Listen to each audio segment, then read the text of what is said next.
Bugün size Nita ile üzerine zıplayan karakterlere karşı yapacağınız en efektif şeyin ne olduğunu göstereceğim.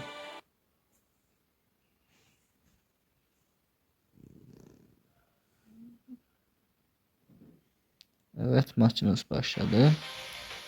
İlk önce en önemli yapmanız gereken şey tek savaşma yöneticisinde ulti kasmaktır.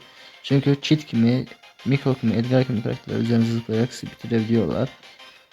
Nita'nın hızlı vuran yıldız gücüyle götürdüğünüz zaman bir daha dondurma çok bence efektif değil. Ondan sonra kalkan daha efektif olur çünkü üzerine ciddi yakın mesafeleri yani tanklıyor, öldürebilmiyorlar kalkan olduğu zaman, ama kalkan olmadığı zaman mesela Miko'nun yıldız gücüyle 3-3 vuruşa rahatlıkla Nitana'yı indiriyor.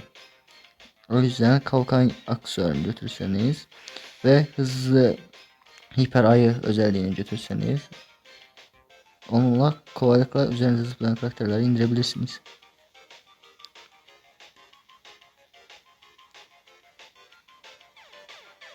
Başta biraz sabırlı olmanız gerekir savaşmıyorsunuzsa. Tek savaşma maçını pusmadan almak neredeyse imkansız. Burada güzel bir pusu atmışım.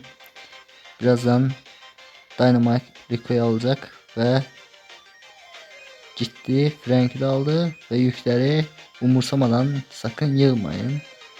Böyle yaparsanız da direkt yani sağlıktan çıkan karakteri kesiyor. Benim yaptığım gibi. Burada biraz sabırla bekleyeceksiniz. Brock mermi bir kere attı, bekliyor, atmıyor. Evet, kolaylıkla kesiliyor. Şimdi çit tam üzerimize atlayacak ve ayı çitiyi bitirecek. Miko ayının geldiğinden hiper şarj ayı ve Miko bitti arkadaşlar. Evet, birinci olduk. Görüşmek üzere, sağlıcakla kalın.